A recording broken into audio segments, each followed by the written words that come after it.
Mesdames, Messieurs, bonsoir et bienvenue. Voici l'essentiel de l'actualité de ce vendredi 6 février 2026.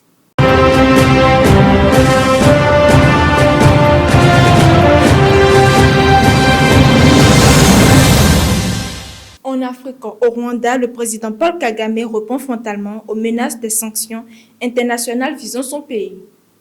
Jeudi 5 février 2026, à l'ouverture du dialogue national, le chef de l'État rwandais est longuement revenu sur le conflit à l'est de la République démocratique du Congo. Paul Kagame rejette avec force les accusations d'accaparement des ressources minières congolaises par Kigali et dénonce une nouvelle fois la présence sur le sol congolais des FDLR, un groupe armé composé d'anciens génocidaires rwandais. Face aux pressions internationales, le président rwandais adopte un ton ferme, arfimement refusé ce qu'il qualifie de chantage diplomatique. Il estime que les menaces des sanctions détournent l'attention de véritables causes du conflit et encouragent, selon lui, les autorités congolaises à ne pas chercher de solutions durables. Un discours offensif dans un contexte régional toujours marqué par de fortes tensions diplomatiques et sécuritaires. Après l'Afrique, direction l'Europe où la tension sécuritaire reste sous haute tension. Le général Vladimir Alexeïev, premier adjoint du chef du renseignement militaire russe, a été pris pour cible ce vendredi 6 février dans un immeuble résidentiel du nord-ouest de la capitale. Touché par plusieurs tirs, il a été hospitalisé, tandis qu'une enquête pour tentative d'assassinat a été ouverte. Le Kremlin accuse directement l'Ukraine, évoquant un acte terroriste, même si aucune revendication officielle n'a été formulée à ce stade. Les autorités russes examinent actuellement les images de vidéosurveillance et recherchent l'auteur de l'attaque qui a pris la fuite.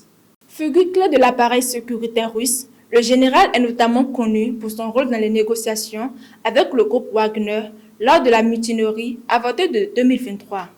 Depuis le début de la guerre en Ukraine, plusieurs responsables russes ont été visés par des attaques similaires, parfois revendiquées par Kiev. Cap maintenant sur le continent américain, les États-Unis et l'Iran ont entamé ce vendredi des négociations à Oman dans un contexte géopolitique particulièrement tendu. Ces discussions pilotées par l'émissaire américain Steve Witkoff et le chef de la diplomatie iranienne Abbas Araghchi sont les premières depuis les frappes américaines et israéliennes contre des sites nucléaires iraniens en juin dernier. Washington exige un arrêt total de l'enregistrement de l'uranium en Iran, le transfert des stocks déjà produits à l'étranger, mais aussi des discussions sur le programme balistique iranien et le soutien de Téhéran à ses alliés régionaux comme le Hezbollah ou les Houthis. De son côté, l'Iran souhaite limiter strictement des pourparlers à la question nucléaire, refusant toute discussion sur les missiles ou les droits humains. Une position qui alimente les craintes d'une nouvelle escalade militaire dans la région, notamment contre les bases américaines ou israéliennes. Parmi la population iranienne et la diaspora, ces négociations suscitent scepticisme et colère, certains dénonçant une forme de légitimation d'un régime accusé d'une répression sanglante ces dernières semaines. Et enfin, direction l'Asie au Pakistan, un attentat suicide a frappé une mosquée chiite à Islamabad.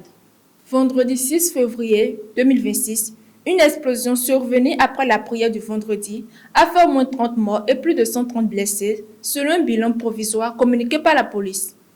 De nombreuses victimes ont été transportées en urgence vers les hôpitaux de la capitale, certaines dans un état critique. Le premier ministre pakistanais Shehbaz Sharif a fermement condamné l'attaque et exprimé sa profonde tristesse. Aucun groupe n'a pour l'instant revendiqué l'attentat qui intervient dans un contexte de recrudescence des violences liées aux groupes armés dans plusieurs régions du pays. Les forces de sécurité ont renforcé le dispositif autour des lieux de culte, alors que les autorités redoutent de nouvelles attaques. C'est la fin de ce journal. Merci de nous avoir suivis. Excellente soirée à tous.